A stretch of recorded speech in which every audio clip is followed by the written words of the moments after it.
Hi అండి, welcome to my channel.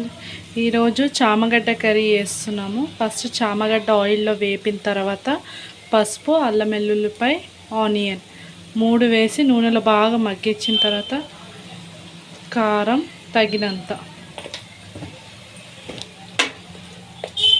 Salt,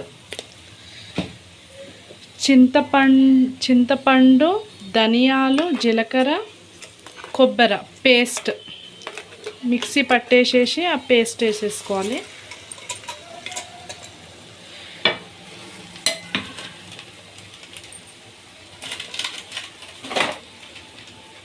కొంచెం chicken masala,